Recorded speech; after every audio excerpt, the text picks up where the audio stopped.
అందరికీ నమస్కారం.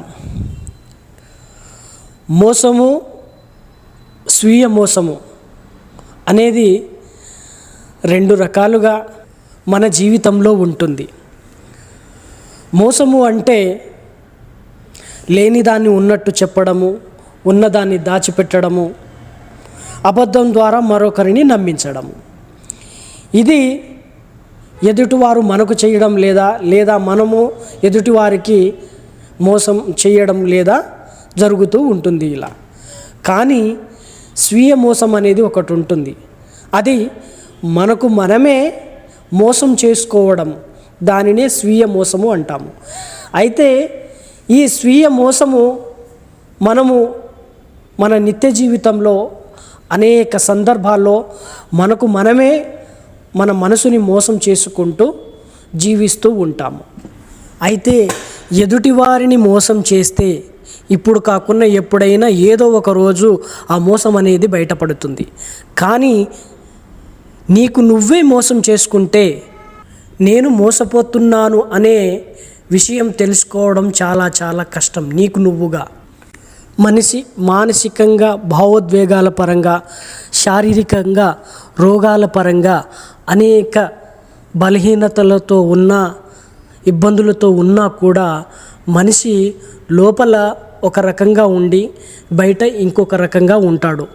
ఇలా కూడా మనిషి తనకు తాను మోసం చేసుకోవడమే అవుతుంది. నాకు తెలిసిన ఒక స్నేహితుడు ఉన్నాడు. అతను జీవితం గురించి చాలా చాలా బాగా మాట్లాడేవాడు. ఇలా ఉండాలి, అలా ఉండాలి, చాలా గొప్పగా ఉండాలి, ఇలా జీవించాలి, అలా జీవించాలని చాలా చాలా మంచి మాటలు చెప్తూ ఉంటాడు. అయితే చాలా సందర్భాల్లో నేను గమనించాను అతన్ని. తను ఏదైనా పని చేస్తున్నప్పుడు అందులో పొరపాటు జరిగితే, ఏదైనా తప్పు జరిగితే చాలా చాలా బాధలోకి, దుఃఖంలోకి, భయంలోకి వెళ్ళిపోతాడు. అలా పదే పదే దాని గురించి ఆలోచించుకుంటూ ఎలా జరిగింది, అలా ఎలా జరిగింది, ఇలా ఎలా జరిగింది అని చెప్పేసి రోజంతా ఆలోచించుకుంటూ ఉండేవాడు. ఇప్పుడు చూడండి, తనలో లేని ధైర్యాన్ని, తన మనసులో లేని గుణాన్ని చూపిస్తున్నాడు కదా ఉంది అని. అయితే ఇదే మనకు మనం మోసం చేసుకోవడం అవుతుంది. అయితే మనిషి 3 విధానాలలో, 3 స్థాయిలలో తనకు తాను మోసం చేసుకుంటాడు. ఒకటి మనసు అంటే ఆలోచనల పరంగా, రెండవది మాటల పరంగా, మూడవది ప్రవర్తన పరంగా. మొదటిది ఆలోచనల పరంగా మనకు మనం ఎలా మోసం చేసుకుంటామో చూడండి. ఒక వ్యక్తిని చూస్తాము, అతనిపైన ఒక అభిప్రాయం ఏర్పడుతుంది. ఆ అభిప్రాయాన్ని చెప్పకుండా బయట వేరేలాగా ఉంటాము. అంటే మన లోపల అభిప్రాయం వేరే విధంగా ఉంటుంది, బయట మాత్రం చెప్పడం కానీ చూడడం కానీ వేరే విధంగా ఉంటుంది. అంటే ఇక్కడ మనకు మనం మోసం చేసుకోవడమే అవుతుంది. ఉదాహరణగా ఒక విషయం చూడండి. ఒక వ్యక్తిని మనం చూసినప్పుడు అందం పరంగానో, తెలివి పరంగానో, జ్ఞానం పరంగానో మనకంటే ఎక్కువగా ఉన్నప్పుడు వారి పట్ల మనకు ఒక అసూయ పుడుతుంది. కానీ ఆ అసూయని వారి ముందు మనము చూపించలేము, బయట పెట్టలేము. అంటే ఇక్కడ మనకు మనమే మోసం చేసుకుంటున్నాము.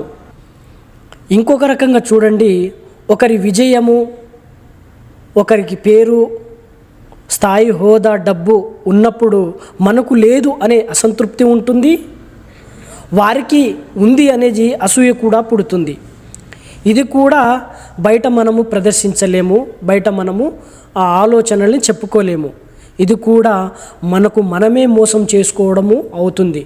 రెండవది మాటల పరంగా మనకు మనం మోసం చేసుకోవడం ఎలాగో చూడండి. నీలో లేని జ్ఞానము, తెలివి, గుణాలు, టాలెంటు లేకున్నా ఉంది అని చెప్పడము.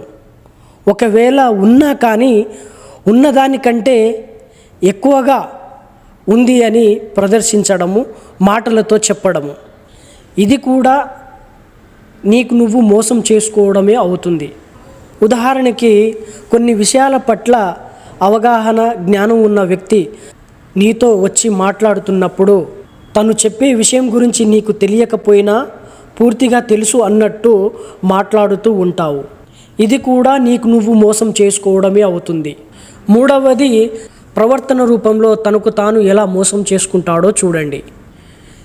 చెయ్యలేని పనిని చేస్తాను అని, చెప్పినంత స్థాయిలో చేయకుండా తిరిగి బాగా చేశాను అని తనకు తానే సమర్థించుకుంటాడు. ఇది కూడా తనకు తానే మోసం చేసుకోవడం అవుతుంది. అసలు మనిషి తనకు తాను ఎందుకు మోసం చేసుకుంటాడో తెలుసా? తనలో ఉన్న బలహీనతలు ఎవరికి తెలియకూడదని, తనలో ఉన్న తప్పులు ఎవరికి తెలియకూడదని, తనలో ఉన్న భయాలు ఎవరికి తెలియకూడదని, తనలో ఉన్న అజ్ఞానం, తెలివిలేనితనం, అమాయకత్వం ఎవరికి తెలియకూడదు అని. తెలిస్తే నా గురించి అందరూ తక్కువగా అనుకుంటారు అని. నాకు జ్ఞానం లేదు, తెలివి లేదు, బుద్ధి లేదు, గుణము లేదు అని అనుకుంటారు అని లేని దానిని ఉన్నట్టు ప్రదర్శిస్తూ ఉంటారు. ఒకవేళ ఉన్నా కానీ ఉన్నదానికంటే ఎక్కువ ఇంకా చూపించుకోవడానికి ప్రదర్శిస్తూ ఉంటారు. అయితే కారణము మనకు మనమే అంగీకరించుకోకపోవడం. మన బలాలను, మన బలహీనతలను, మన శారీరక సమస్యలను, మన మానసిక సమస్యలను మనకు మనమే అంగీకరించకపోవడం. దానితో పాటుగా ఇంకా కొన్ని కారణాలు: భయం, అజ్ఞానం, అహంకారం, పోలిక. భయంతో నా జీవితం ఏమైపోతుంది అనే అభద్రతా భావం ఏర్పడుతుంది. అహంకారంతో నన్నెవరూ తక్కువగా చూడొద్దు, నన్నెవరూ తక్కువగా అంచనా వేయొద్దు అనే భావనతో ఏర్పడుతుంది. పోలికతో ఇతరులను పోల్చుకుంటూ అనేక విధాలుగా వారిలాగా ఉండాలని ప్రయత్నం చేస్తూ ఉంటారు. అజ్ఞానం వల్ల, అంటే నాకు ఎవరు తెలియలేనివాడిగా చూడొద్దు, జ్ఞానం లేనివాడిగా అనుకోవద్దు అనే ఆలోచనతో ఉంటారు. ఇలా కొన్ని కారణాల వల్ల తనకు తానే మోసం చేసుకుంటూ ఉంటాడు మనిషి. అయితే మనిషి తనకు తాను మోసం చేసుకోకుండా ఉండాలంటే తన దగ్గర ఉన్నదాన్ని, తనలో ఉన్నదాన్ని సంపూర్ణంగా అంగీకరించగలిగే స్థితి రావాలి. అంటే తన దగ్గర డబ్బు అయినా, పేరు అయినా, పలుకుబడి అయినా, అధికారమైన, హోదా అయినా, వస్తువు అయినా, ఏమున్నా సరే, ఏముందో, ఏ విధంగా ఉందో, ఎంతవరకు ఉందో సంపూర్ణంగా అంగీకరించగలిగే స్థితి ఉండాలి.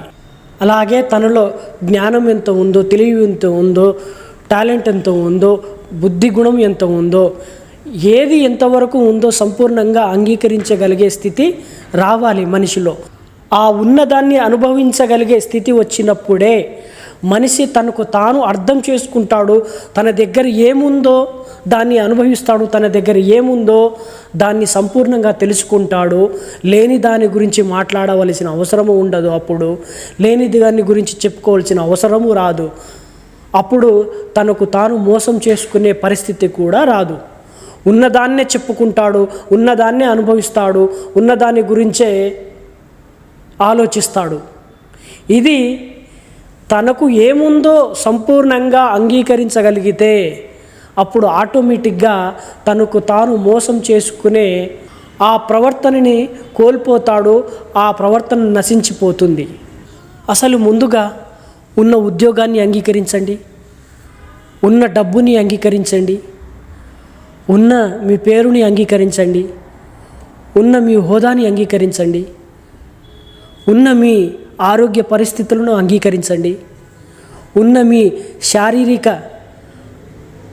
రూపాన్ని అంగీకరించండి, ఉన్న మీ సమస్యలన్నిటిని అంగీకరించండి.